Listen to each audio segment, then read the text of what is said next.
escena es increíble. Estas imágenes, filmadas por reporteros que acompañaban a los bomberos de Nueva York, son las únicas que atestiguan lo que acaba de pasar. Hubo una enorme bola de fuego y una parte de la pared exterior se destruyó totalmente. Es lo único que se podía ver desde fuera. Desde la calle, los neoyorquinos veían un enorme agujero. Probablemente habría unos 10 pisos afectados. En ese momento, para la mayoría de testigos de la escena, se trataba de un accidente como el del Empire State Building. Yo pensé, habrá sido un piloto que no ha sabido llevar bien su avión. Ya está. En cuestión de milésimas de segundo, de golpe todo se encadenó. La fachada se vino abajo y caía por delante de nuestra ventana. Caían trozos de avión y de otras cosas.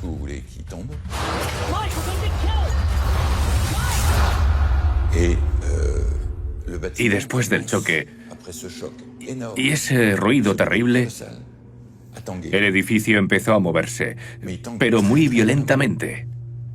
El edificio empezó a oscilar durante bastante tiempo. Fueron entre 1 y 2 minutos. Y había mucho ruido. Y como el acero es un material elástico, hubo un fenómeno de vibración que hizo que la torre oscilara. En la calle, los neoyorquinos asisten impotentes a la catástrofe sin sospechar que otro drama aún más aterrador estaba teniendo lugar en el interior del edificio. Lo que nadie sabía en ese momento era que el avión, un Boeing 767, había chocado contra la torre a casi 870 kilómetros por hora. Una velocidad suficiente para fragilizar la fachada y, por tanto, la solidez misma del edificio. Los daños provocados en la fachada se debieron a 2 factores, la masa y la velocidad.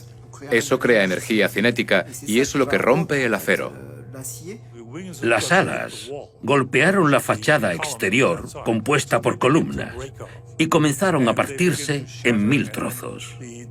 Así que el acero, el aluminio y todo lo que había dentro entró en el edificio. El avión atravesó literalmente el edificio entre las plantas 93 y 99. El impacto se centró en la fachada. El avión llegó prácticamente horizontal y chocó con el centro de la fachada. Hay que tener en cuenta que, además de la estructura externa, la interna también quedó afectada por el impacto. Las vigas internas fueron seccionadas o fuertemente deformadas y, por tanto, debilitadas por el impacto del avión. La fachada de acero aseguraba por sí sola el 40% de la solidez del edificio y el núcleo central el 60%, pero este también había sido alcanzado. 6 de los 47 pilares del núcleo central fueron seccionados y 3 estaban muy dañados.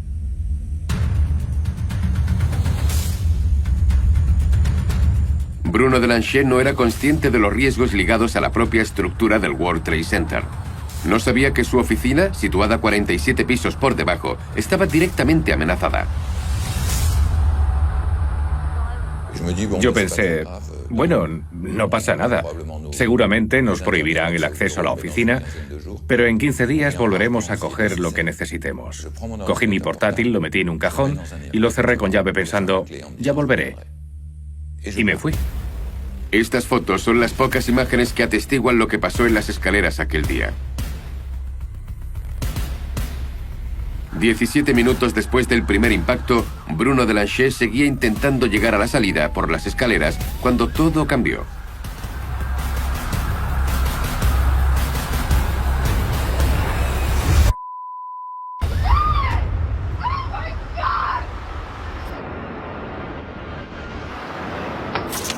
¡Bum! ¡Bum! De nuevo esa doble explosión, terriblemente fuerte. Nuestra torre había sido alcanzada por el segundo avión. El aire estaba lleno de ese polvo sucio, blanco, lleno de escombros. No había humo negro ni llamas, pero escupíamos ese polvo abrasivo.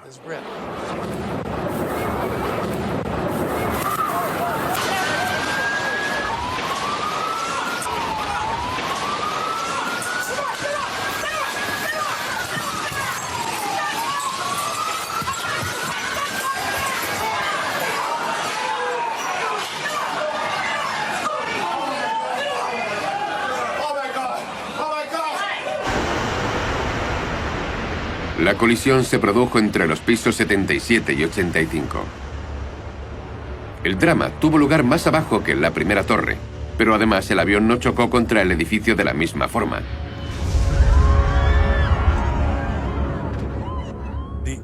La mayor diferencia es que en la Torre Sur el avión estaba girando, así que cuando chocó estaba inclinado. Por eso llegó cerca de la esquina y destrozó gran parte de la esquina. Uno de los motores estaba cerca del ángulo de la torre y voló a través de la planta porque el espacio estaba vacío. Salió por el otro lado y acabó en la calle, a unas manzanas de allí. Al atravesar la esquina de la torre, el avión no tocó en gran parte el núcleo central, pero sí afectó mucho a todo un lado del edificio y creó un desequilibrio de sustentación. Pese a todo, el World Trade Center parecía resistir a la previsión de catástrofe considerada por los ingenieros. Yo pensé que la torre se iba a caer. Puede parecer extraño, pero de verdad que lo pensé. Me sorprendió que las torres siguieran en pie después de esos enormes impactos y de esas explosiones. De la gente que estaba situada por encima del impacto en la Torre Sur, solo 4 salieron indemnes. Brian Clark fue uno de ellos. En cuanto a Bruno Delanchet, él consiguió llegar finalmente a la salida de la Torre Norte.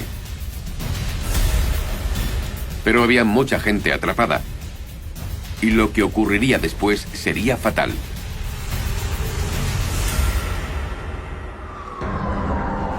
Aunque nadie desde el exterior lo percibía, desde hacía más de 45 minutos en la Torre Sur y 1 hora en la Torre Norte, el World Trade Center estaba siendo víctima de fenómenos físicos invisibles. Cuando un material aumenta de temperatura, tiene tendencia a dilatarse. Así que el volumen aumenta. El suelo comenzó a dilatarse hacia los lados y a presionar la fachada. Así que había una fuerza que empujaba la fachada hacia afuera de las torres. Mientras que unos pisos se dilataban, otros, por el contrario, se contraían. Otros pisos siguieron la tendencia contraria y empujaban hacia el interior. Es el llamado efecto funicular de las cargas. Después, hay un momento ligado al movimiento del suelo en relación con las vigas de la fachada que hace que el suelo ya no tenga un papel estabilizador. Es decir, dejan de impedir que las vigas se doblen. El calor era aún más destructivo que los aviones. Ahora ya estaban a más de 700 grados. Entre el núcleo y la fachada, los suelos perdían poco a poco rigidez. A medida que el incendio avanzaba, se podía ver cómo se deterioraba la estructura. Se veía cómo las columnas exteriores de la torre empezaban a doblarse. Había una inestabilidad terrible. Poco a poco, bajo el efecto del calor, el acero perdió la totalidad de su capacidad de resistencia. Las vigas ya no podían aguantar la carga de los pisos superiores. La inestabilidad era tal que a las 10:28...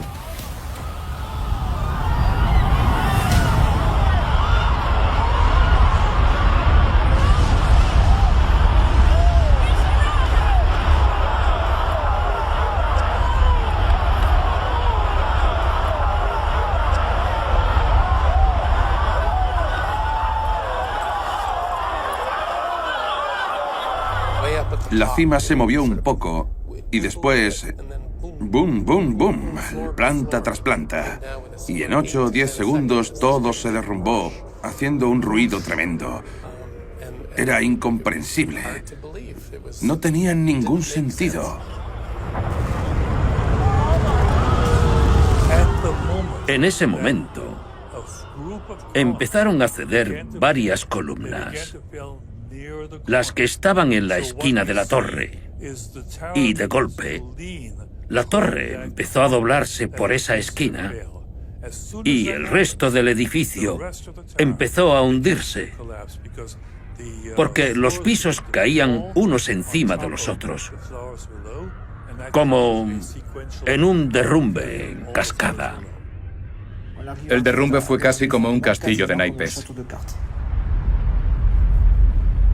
La torre sur, la que recibió el choque del segundo avión, acababa de derrumbarse. 1 hora y cuarto después de la colisión del primer avión, la estructura de la torre norte, bajo el efecto del gigantesco incendio situado en la zona de impacto, no aguantó.